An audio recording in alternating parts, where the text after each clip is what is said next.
I'm sure you've all heard plenty of cheatgrass stories, and I promise you this is one you've never heard before.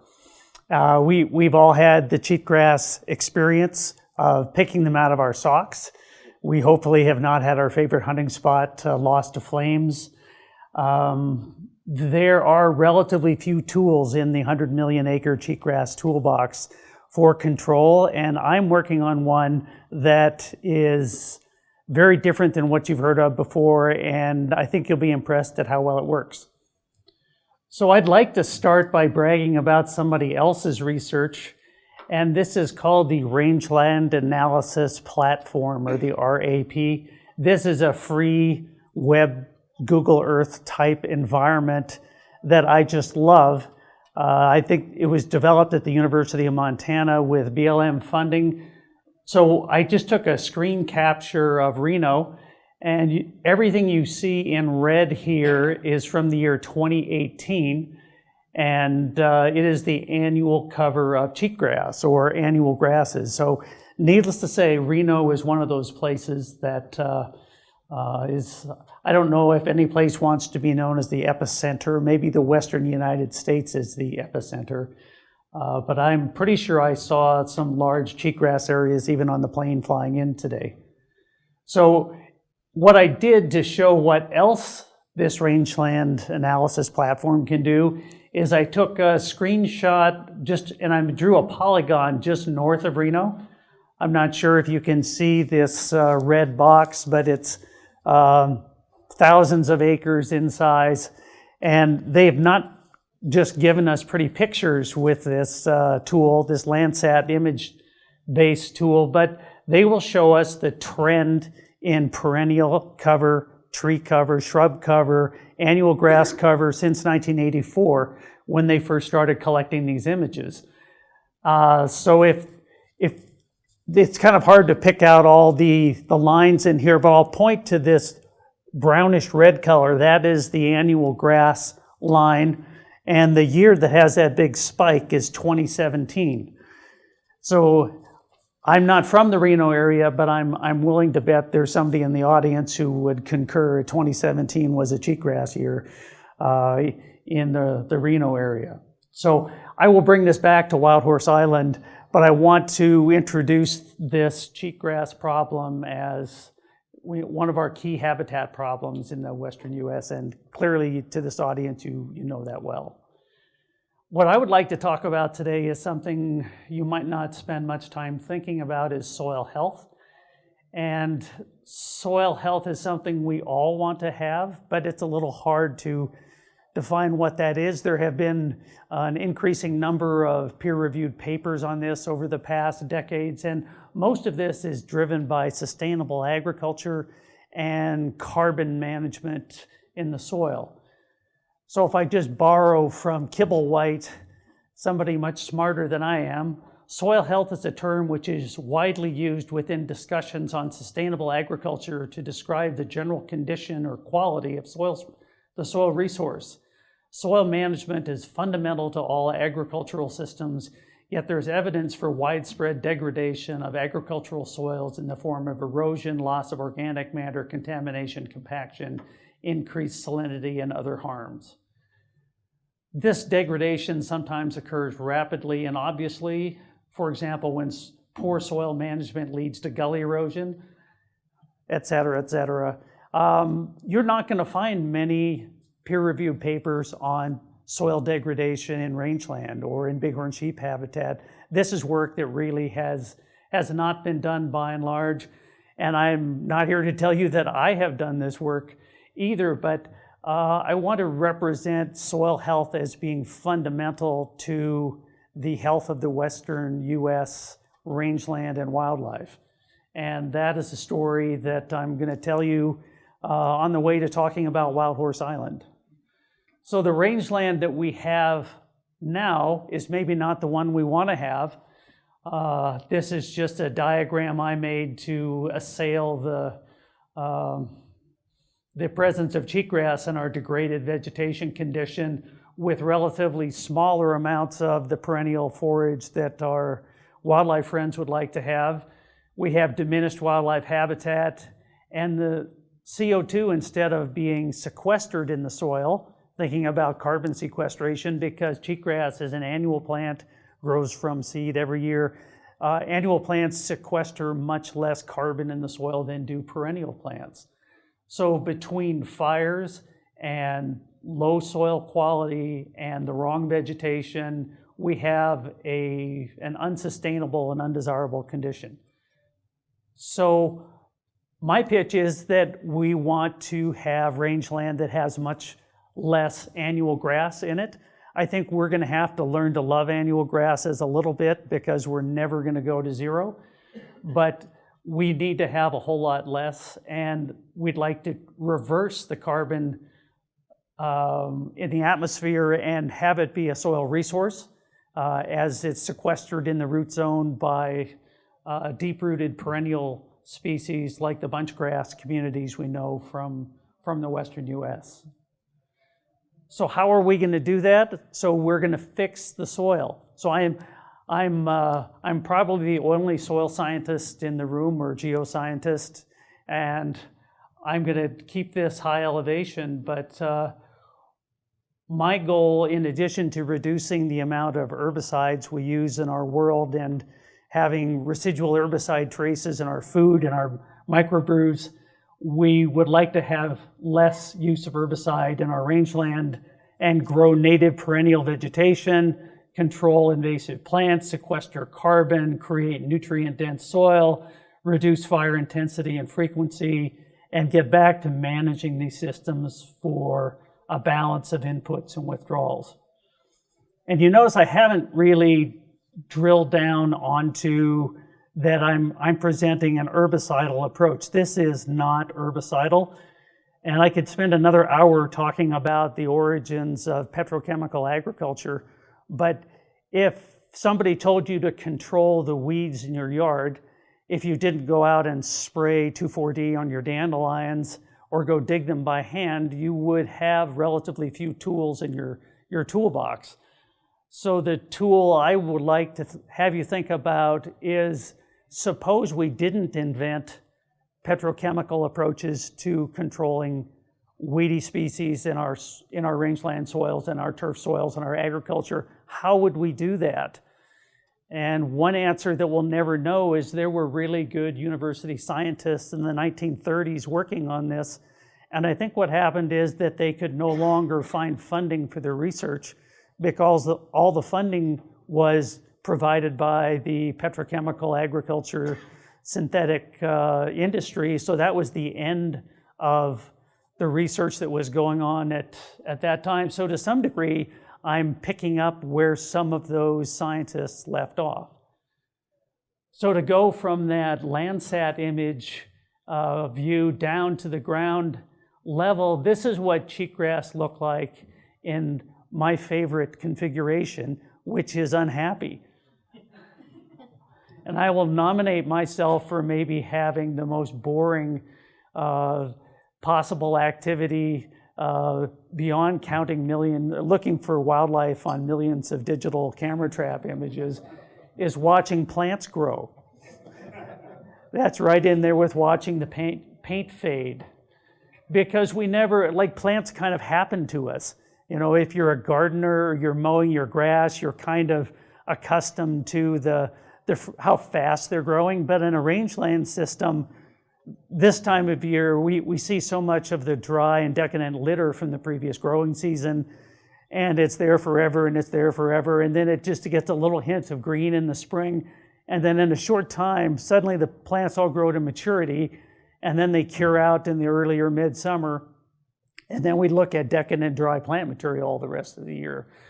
But there is a lot going on. And what I would like to submit is that we have some options in front of us for changing how those plant communities grow and mature by what the nature of the soil chemistry is.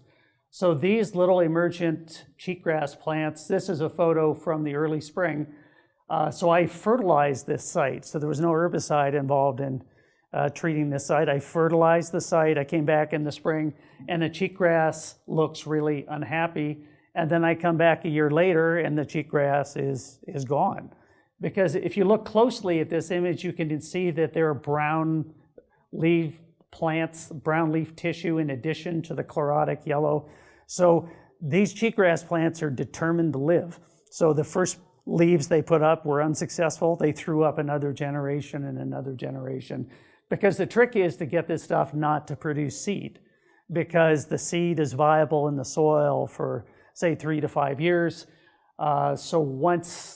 And there are really effective herbicides in the marketplace for spraying the growing cheatgrass leaf tissue. The trick is they don't do anything about the seed bank, and the cheatgrass just grows back from the seed that's in the soil previously. There is a new herbicide coming that deals with the seed bank, and I'll talk a little more about that. Next slide. So with the options we have in front of us, whether you're the Nevada Department of Transportation or you're the Wildlife Agency or you're the rancher, is you can reseed, you can use targeted grazing, burning, mowing, herbicide application, and there was a fungal technology many of you may have heard of, the black fingers of death, that we were going to put this microbe on the western landscape, and that was going to be the end of cheatgrass. And that's listed among my ineffective technologies. It was a great hope, but it didn't work. And really, most of these techniques are not very effective on cheatgrass because cheatgrass is such an aggressive competitor and it's so well adapted to our western landscape. So my story today is an emerging alternative that works. So I used to teach a class at Montana State called soil remediation, and I taught for a semester on these two bullets of soils and plants. So I'm going to boil it down to a much compressed variation of that class today, but I'd like you to think of soil in a different way, in that it is really a gigantic, heavy pile of ground up minerals with very little, with a great deal of biological activity, but a very low amount of chemical constituents that fuel those reactions. So in a gram of soil, there may be 10,000 species of microbes, not individuals. There are billions of species and billions of individuals and maybe 10,000 species in a gram of soil. So the more carbon you have, the more microbes you have, the more potential you have for nutrient cycling. So we have all the raw ingredients for cycling nutrients in the soil. And our soil, if you take an acre of soil 6 inches deep, it might weigh 2 million pounds or 1,000 tons. And of that 1,000 tons, maybe 1% of it is organic matter. So that would be about 10 tons of organic matter per acre. So an acre is a square, about 200 feet on a side. So it's a relatively small unit of land in the landscapes we work with wildlife. And it's teeming with all these crazy microorganisms. And then on top of that, we're going to throw a bunch of rainfall. And so if you're in a 12-inch precipitation zone, that's 43,560 cubic feet of water a year falling on that soil. So that works out to about 325,000 gallons of water. So if you're a plant, you are what you drink, because that soil solution is how you're going to get your nutrients out of the soil. That's what is going to inspire you to grow and reproduce, unless you're eaten by a bighorn sheep. However, most of our soils are relatively mineral depleted in terms of the nutrition that is necessary to grow the late successional plant species that we think of in terms of wildlife habitat. Many of the constituents in the soil come from weathering the rocks that are there. So calcium or magnesium, those are widespread, present in vast quantities. But the soluble constituent, or iron, for example, soil is often contains several percent iron. And so that would work out to tens of tons per acre, but you might only have a few parts per million of iron that are available to a plant in any given year. So on the plant side of this, we want a healthy rangeland community with a diverse mix of grasses, forbs, shrubs, and that is our habitat where our wildlife friends live. And the plants require not just the macronutrients, nitrogen, phosphorus, and potassium, but the micronutrients, iron, boron, copper, zinc, manganese, and molybdenum. And so this is sort of the strange space I found myself in, is that the nutritional requirements for all of these individual species are not known. So if you look up dandelion and you say, what is the nutritional requirement of zinc for dandelion, nobody knows. Because any researcher at a university that did that never got tenure, and they never got funded. And nobody ever did that work to write it up into a peer-reviewed journal article. So going back to what Kurt was mentioning, my career work had been on working on mines and smelters. Well, these were all sites that had too much iron and manganese and copper and boron and zinc. So it made for a really interesting environmental laboratory. And the short version of this story is that the weedy species didn't like the elevated micronutrients very much at all. So then the light bulb went on. I said to myself, what if I took a site that had cheatgrass and I added micronutrients to it out of a fertilizer bag on purpose? Would anything happen? So that is what I'm doing now to make cheatgrass go away. So this is what the future looks like for cheatgrass, and this is really hard to see. This looks really uninteresting because there are little teeny tiny white balls on the ground here, and those are little fertilizer pellets. And so I go out in the fall, I put fertilizer out on the young emerging cheatgrass. It hates it, and it wakes up in the spring looking yellow. Next slide. So with that as a starting point, let's talk about what happened at Wild Horse Island. So I had the good fortune of having some funding from the Montana chapter of the Wild Sheep Foundation. And so we went to Wild Horse Island to look and see what the cheatgrass problem there was, whether this would be an applicable technology. And I have about a dozen slides in here to talk about wild horse. So here's a picture of Wild Horse Island. In the upper left, you can see it is an island in a giant inland lake, much like Lake Tahoe in this part of the world. And on this lake live gigantic bighorn sheep. It sounds like a fairy tale. They live on about 2,000 acres of ground.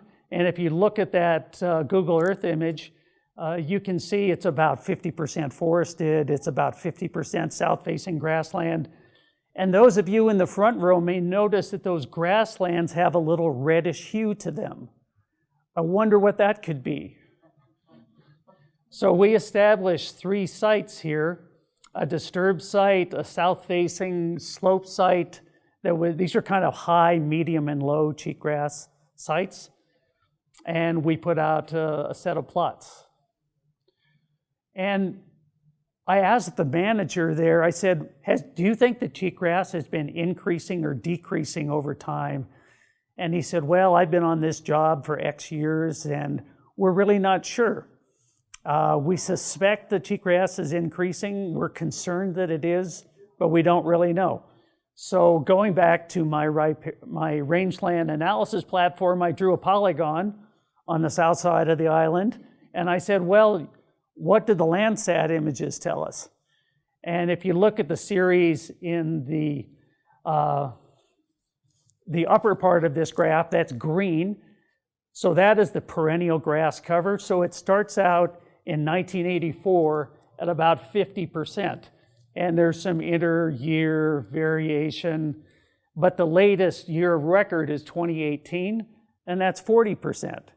So that's not a dramatic change. But then you look at the annual grass cover, so it starts out in 1984 at 15%, works its way up and down, and in 2018 it's 20%. So I'd submit that is a slow increasing change in vegetation cover where the 911 cubic inch world record bighorn sheep grew. Maybe if there was less annual grass, he would have been 912, 920. Next slide.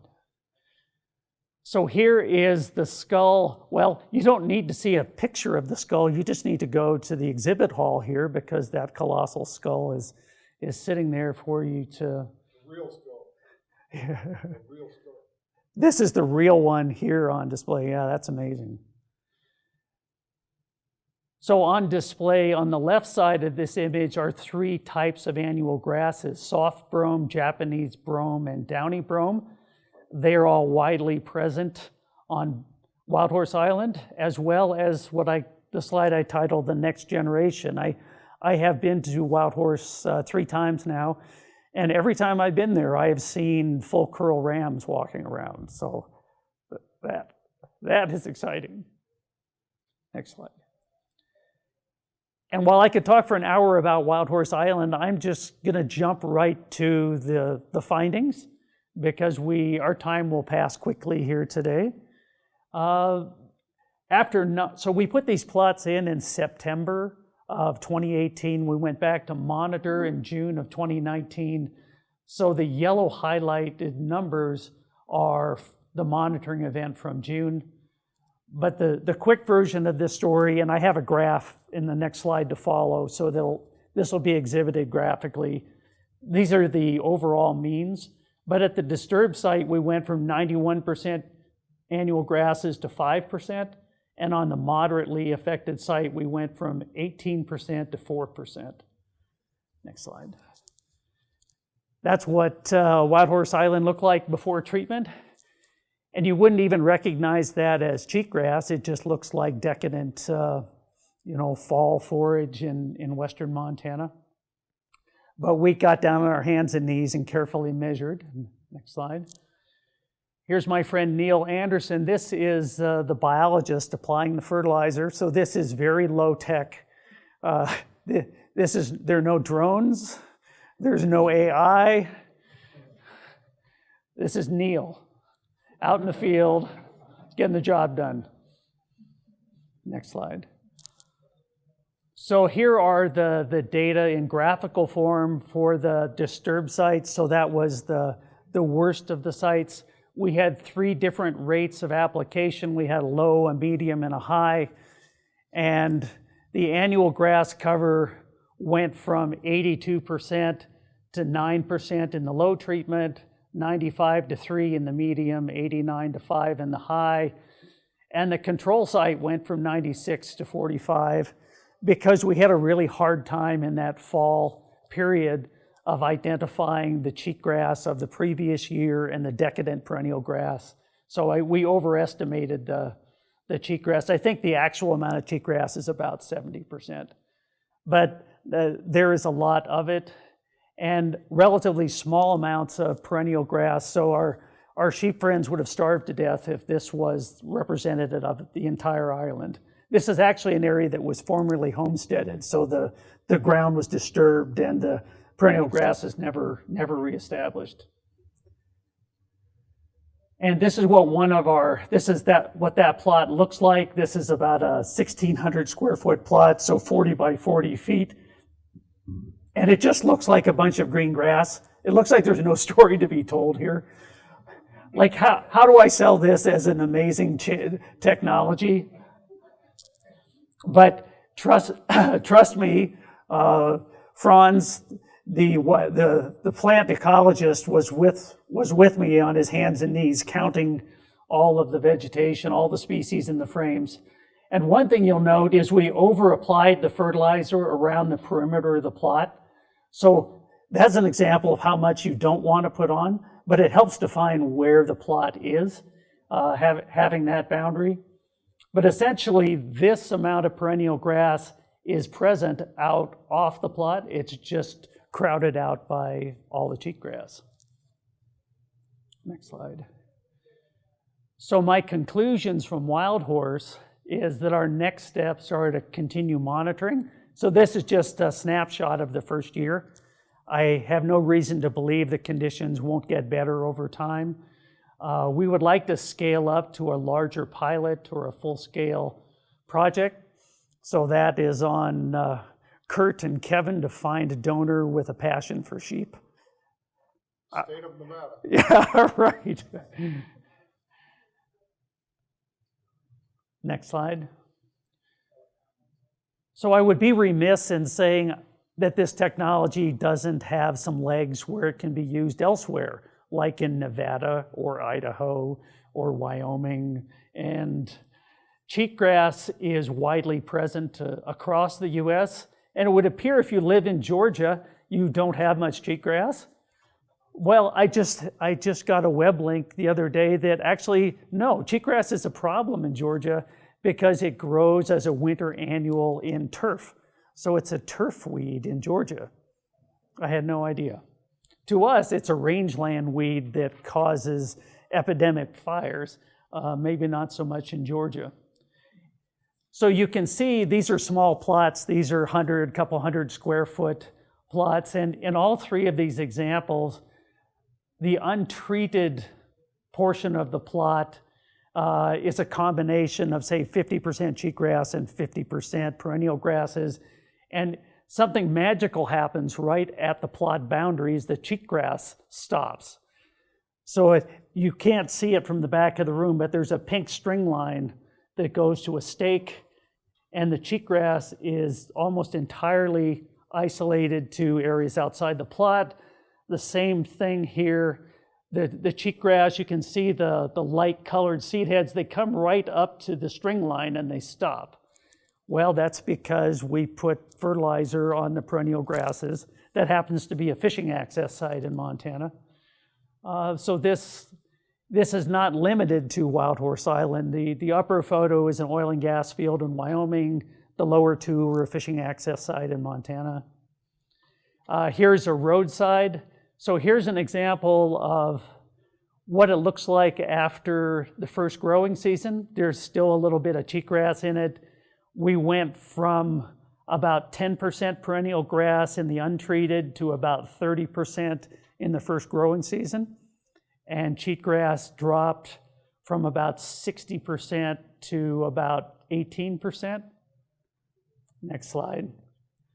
But this is the one I really love. This is that same hillside. This is a different view looking at it from across the road because this is 3 years later. So 3 years later, we are still, all the perennial grasses are still there. So we have 35% perennial grass now versus 14% in the untreated. We have a little bit less than 10% annual grasses versus 44%. And what I love about this photo is I got it at the right time when the cheatgrass was red and the perennial grasses were green, so you could see the difference.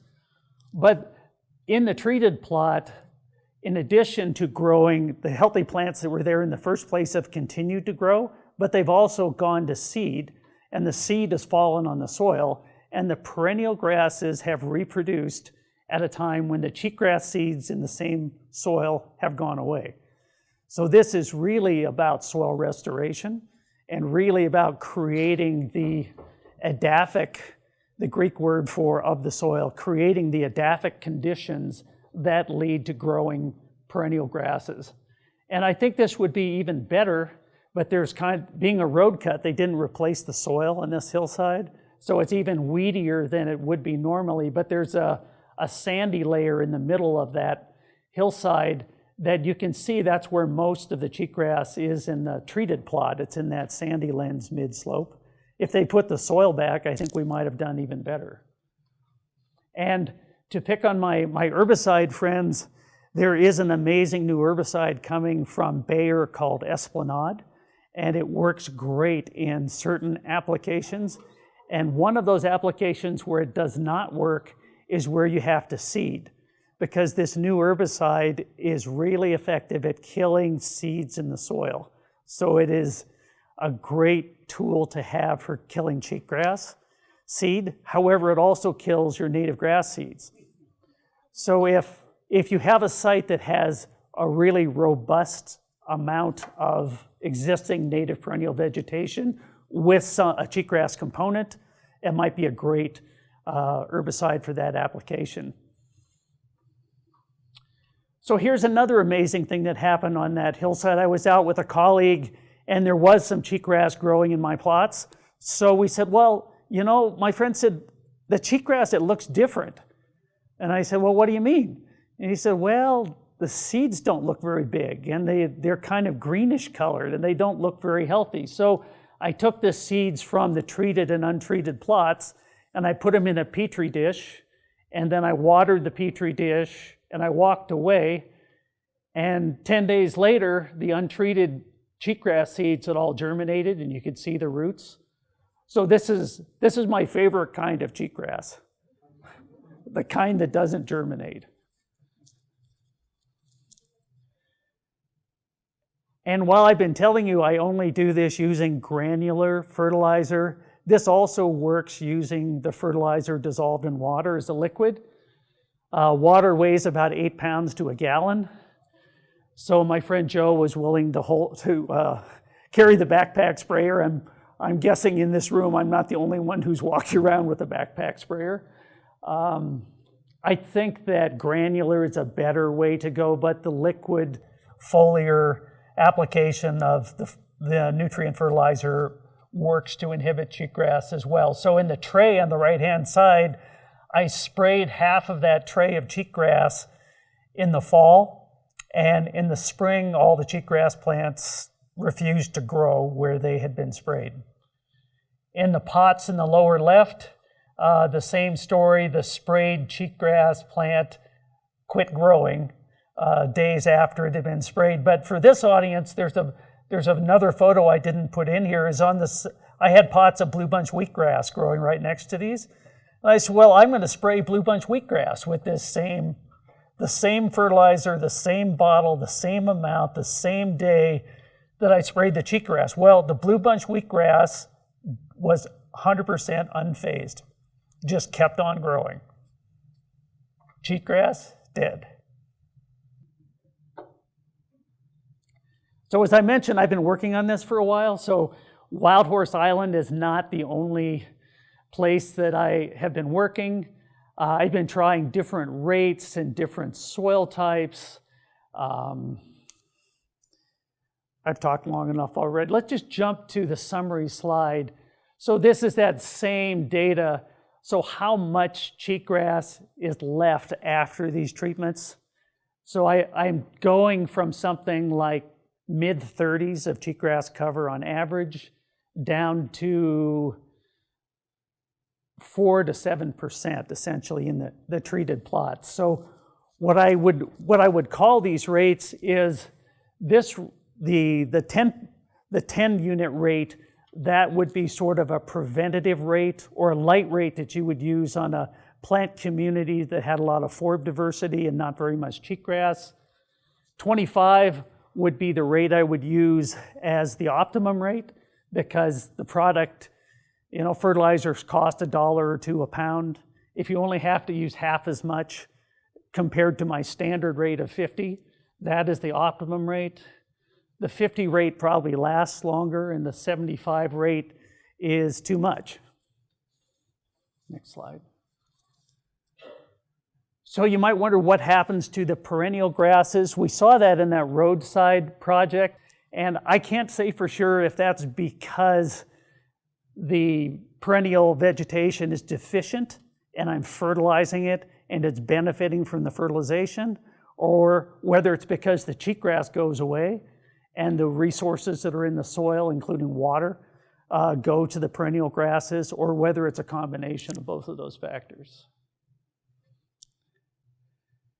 So here is an example, more of a landscape kind of view, the yellow line across the back. We didn't treat the cheatgrass on the slope. We did treat the cheatgrass in the foreground. And that last one was a site that the rancher said, this is my worst pasture. Is there anything you can do?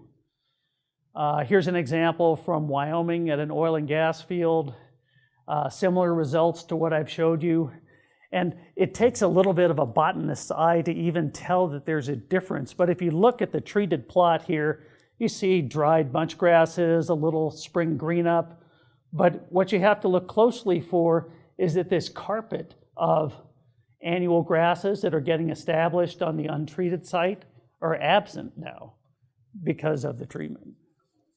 But you would never know that if you're out walking through the field. It's about as interesting as counting images of what might be moving branches. So if I had several hours to talk about this, I could go into all of these details, but let me just prime you with some questions. How long does it last? How much does it cost? Where can I get it? How does this work? How does it compare to herbicides? Is it harmful to desirable vegetation? Is it toxic to wildlife or livestock? Is it patented? Is it microbial or fungal? And why haven't I heard about this before?